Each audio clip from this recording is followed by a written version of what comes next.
नमस्कार, मैं डॉक्टर सृष्टि गौतम संस्कृत कक्षा में आपका स्वागत करती हूँ। आज हम कक्षा 9वीं की सेमसी संस्कृत के पंचम पाठ सूक्ति मौक्तिकम के प्रश्नोत्तर अर्थात अभ्यास करेंगे।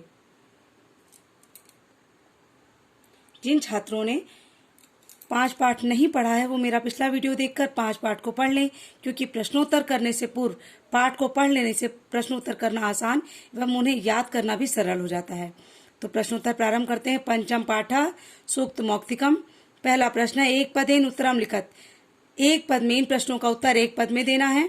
पहला प्रश्न का वित्त क्षीणा की दृशावती। वित्त अर्थात धन, धन से क्षीण, जिसका धन क्षीण हो गया वह किस प्रकार का होता है, अर्थात अक्षीणा। वह अक्षीण बिना क्षीण हुआ होता है, अर्थात जिसका धन क्षीण हुआ है उसका कुछ भी क्षीण नहीं हुआ है। खा कस्य प्रतिकूलानि कार्याणि परेशान न समाचरेत। कस्य अर्थात किसके, प्रतिकूल अर्थात विपरीत कार्य, परेशान दूसरों के साथ नहीं करना चाहिए। किसके विपरीत कार्य दूसरों के साथ नहीं करना चाहिए, अर्थात आत्मना, स्वयं के विपरीत जो कार्य हों, जो हमें स्वयं को अच्छे ना लगे वैसा कार्य हमें दूसरों के साथ नहीं करना चाहिए। कुत्र दरिद्रता ना भवेत। कहाँ दरिद्रता नहीं होनी चाहिए। उत्तर है वचने, अर्थात वचन में दरिद्रता नहीं होनी चाहिए। खा है वृक्षाः, क्षमा कीजिएगा, वृक्षाः स्वयं कानि न खादन्ति। वृक्ष स्वयं क्या नहीं खाते हैं, अर्थात तो क्या, फलानि। वृक्ष स्वयं फल देते हैं लेकिन खाते नहीं हैं। अंगा देखिए, पुरा का लघ्वी भवति। पहले क्या छोटी होती है। पुरा यानी पहले, का यानी क्या, लघ्वी यानी छोटी होती है। तो उत्तर है छाया। छाया पहले छोटी होती है। प्रश्न 2 है, अधोलिखित प्रश्नानाम उत्तराणि संस्कृत भाषा लिखत।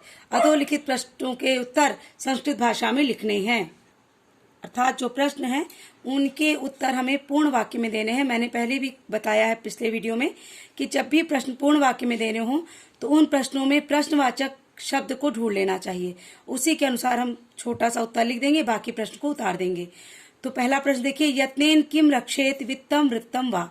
यत्न से, बहुत ही प्रयत्न करके हमें किसकी रक्षा करनी चाहिए। वित्त अर्थात धन की, वृत्त अर्थात चैत्र की, अथवा वा अर्थात अथवा। तो हमें परिश्रम करके किसकी रक्षा करनी चाहिए, धन की अथवा चैत्र की। तो उत्तर देखिए, यत्नेन वृत्तम संरक्षेत। हमें प्रयत्न पूर्वक परिश्रम से वृत्त अर्थात चैत्र की रक्षा करनी चाहिए। खा प्रश्न देखिए, अस्माभिः कीदृशम आचरणम न कर्तव्यम।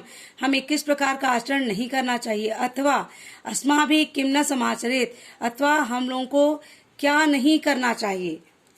उत्तर देखिए, अस्माभिः आत्मना प्रतिकूलानि न समाचरेत। हमें आत्मना स्वयं को के विपरीत कार्य को नहीं करना चाहिए, अथवा जो कार्य हमें स्वयं को अच्छा नहीं लगता है वह हमें किसी के साथ भी नहीं करना चाहिए। जंतवा केन विधिना तुष्यन्ति। जंतु यानी प्राणी किसके द्वारा, किस विधि से संतुष्ट होते हैं।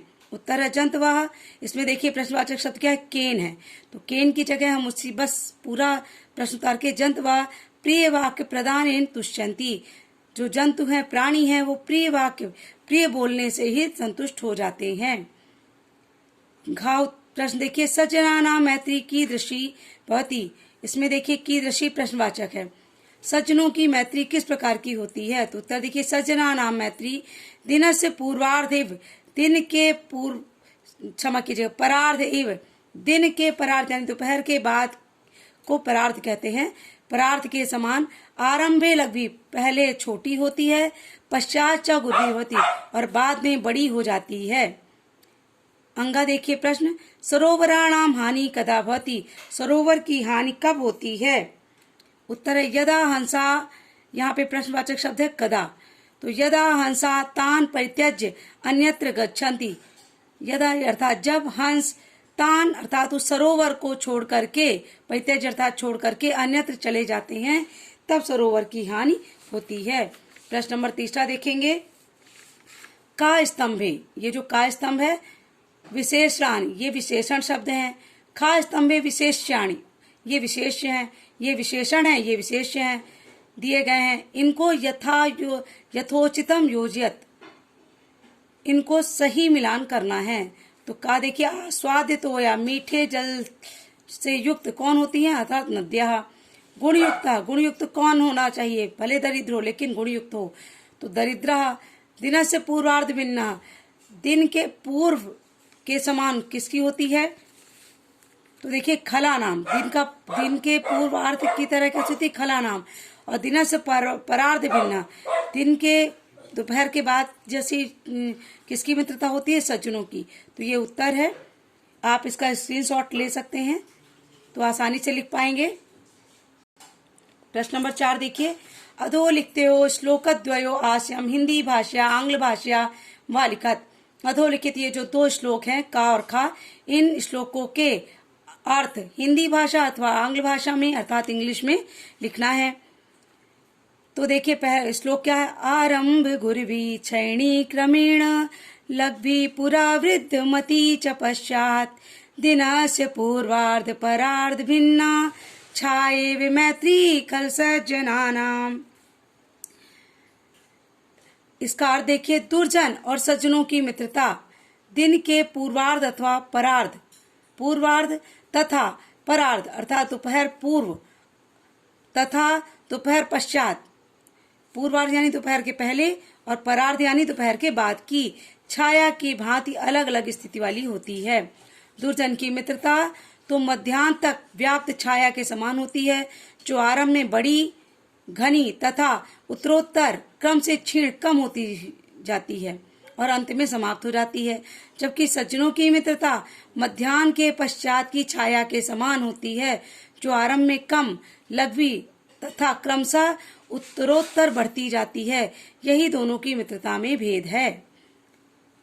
खा देखिए जो दूसरा श्लोक है, प्रिय वाक्य प्रधानेन सर्वे तुष्यन्ति जन्तवः तस्मात् तदेव वक्तव्यम वचने का दरिद्रता। इसका अर्थ देखिए, इस संसार में मधुर वचन बोलने से सभी प्राणी प्रसन्न होते हैं, अर्थात प्राणी मात्र को प्रिय वचनों से अनुकूल रखा जाता है। तब तो प्रत्येक को प्रिय वचन ही बोलने चाहिए, क्योंकि बोलने में कोई दरिद्रता अर्थात निर्धनता नहीं आती है। अगला प्रश्न देखिए, प्रश्न 5, अधोलिखित पदेभ्यः, यहाँ पे जिन्न की जगह भिन्न हो है, इसको सुधार लीजिएगा, यहाँ पे भा है। भिन्न प्रकृत पदम चित्वा लिखत। ये अधोलिखित जो वाक्य है, इनमें जो ये 4 शब्द दिए गए हैं, इनमें से जो भिन्न पद वाले हैं उनको ढूंढकर लिखना है। तो वक्तव्यम बोलना चाहिए, कर्तव्यम करना चाहिए, सर्वस्वम सब कुछ, हंतव्यम मारना चाहिए। तो सब क्रियाएं हैं, इसमें अलग क्या होगा, सर्वस्वम। तो इसमें सर्वस्वम हो जाएगा। खा देखिए, यत्नेन, इसमें ये अशुद्धि है, यत्नेन होना चाहिए। यत्न यानी परिश्रम से अथवा परिश्रम के द्वारा। इसमें तृतीया एक वचन है। फिर वचने, वचने अर्थात वचन में, ये सप्तमी एक वचन है। प्रिय वाक्य प्रदानेन, प्रिय वाक्य प्रदान करने से, ये भी तृतीया एक वचन है। मरालेन, हंसों से, तो यत्नेन प्रिय वाक्य प्रदानेन और मरालेन में तृतीया एक वचन है और वचने में सप्तमी एक वचन है, इसलिए यह भिन्न शब्द है। गा देखिए, श्रूयताम सुनना चाहिए, अवधार्यताम धारण करना चाहिए, क्षम्यताम क्षमा करना चाहिए, धन्वताम ये इसमें अलग है क्योंकि ये क्रिया नहीं है। घा देखिए, जंतवः, नद्यः, विभूतयः, तो ये सब संज्ञाएं हैं, लेकिन जो परितः, परितः अर्थात चारों ओर, इसलिए इसमें विभूतयः अर्थात होता है धन संपत्ति, नद्यः यानी नदी, जंतवः यानी प्राणी। तो ये सब संज्ञा है, लेकिन जो परितः है यह संज्ञा नहीं है, यह चारों ओर स्थान को बताता है, परितः चारों ओर, इसलिए यहाँ पर अलग शब्द क्या हो जाएगा, भिन्न पद परितः। अगला प्रश्न देखेंगे, प्रश्न नंबर 6, स्थूल पदान अधिकृत्य प्रश्न वाक्य निर्माणम कुरुत। ये जो स्थूल पद हैं, ये अंडरलाइन वाले शब्द, इनको ध्यान में रखकर प्रश्नवाचक वाक्य बनाने हैं। इन शब्द को प्रश्नवाचक शब्द बनाना है। तो का देखिए, वृत्तता क्षीणः हतः भवति। वृत्ति अर्थात चरित्र, चरित्र से जिसका चरित्र क्षीण हो जाता है वह, उसका सब कुछ नष्ट हो जाता है। इसका वृत्तता अर्थात पंचमी एक वचन है, तो पंचमी एक वचन का प्रश्नवाचक शब्द क्या बनेगा, कस्मात। कस्मात किससे हीन, किस, कस्मात अर्थ किससे क्षीण अर्थात हीन, हता भवति किससे हीन का सब कुछ नष्ट हो जाता है। अब खा देखिए सर्वस्वम धर्म सर्वस्वम श्रुत्वा अवधार्यताम, धर्म का सार सुन करके धारण करना चाहिए। तो धर्म सर्वस्वम अर्थात कम, यहाँ पे किम भी हो सकता है और कम भी हो सकता है। किम अर्थात क्या, कम अर्थात किसको, किसको सुन करके धारण करना चाहिए, और किम अर्थात क्या सुन करके धारण करना चाहिए। गा देखिए वृक्षा, वृक्षा फलम न खादंती, वृक्ष फल को नहीं खाते हैं। तो वृक्षा यहाँ बहुवचन है, इसलिए यहाँ पे प्रश्नवाचक क्या बन जाएगा, के फलम न खादंती, कौन फल को नहीं खाते हैं। खा देखिए खला नाम मैत्री आरंभ गुरवी भवती, दुष्टों की मित्रता आरंभ में बड़ी होती है। तो यहाँ पे खला नाम षष्ठी एक वचन है, तो खला क्षमा कीजिए षष्ठी बहुवचन है, तो इसका प्रश्नवाचक शब्द क्या हो जाएगा, केशाम मैत्री आरंभ गुरवी भवती, किसकी मित्रता आरंभ में बड़ी होती है। अगला प्रश्न देखेंगे, प्रश्न नंबर 7, अधोलिखितानि वाक्यानि लोट लकारे परिवर्त्यात्, ये जो अधोलिखित वाक्य दिए गए हैं ये लट लकार में है, इनको लोट लकार में परिवर्तित करना है। लट लकार अर्थात वर्तमान काल में है, लोट लकार अर्थात आज्ञा में परिवर्तित करना है। इसमें देखिए उदाहरण दिया, सह पाठम पठती, वह पाठ को पढ़ता है। लोट लकार में हो जाएगा सह पाठम पठतु, वह पाठ को पढ़ो। केवल ये जो क्रिया धातु रूप है पठती, इसको बस आपको लोट लकार में परिवर्तित कर देना है। तो देखिए पहला वाक्य क्या है, नद्या आस्वाद्य तोयः संति, नदियां मीठे जल वाली होती हैं। तो यहाँ पे जो संति शब्द है इसको मैंने बोल्ड कर दिया है, संति लट लकार है, इसको लोट लकार में परिवर्तित करेंगे तो हो जाएगा संतु, नद्या आस्वाद्य तोया संतु। खा देखिए सह सदैव प्रिय वाक्यम वदति, वह सदैव प्रिय वाक्य बोलता है। वदति यहाँ पे लट लकार है तो इसको लोट लकार बोलेंगे तो सह सदैव प्रिय वाक्यम वदतु अर्थात बोलो।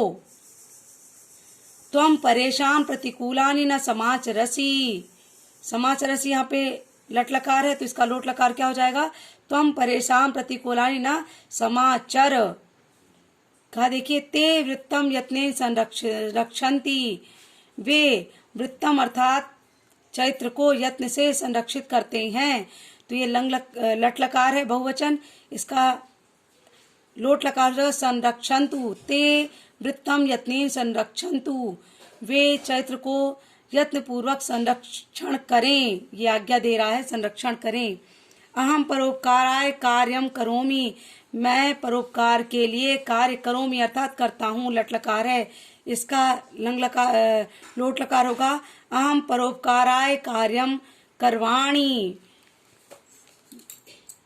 करवाणी लोट लकार हो जाएगा, मैं परोपकार के लिए कार्य करूं, स्वयं को आज्ञा दे रहे हैं। इस प्रकार आपका यह पाठ समाप्त होता है।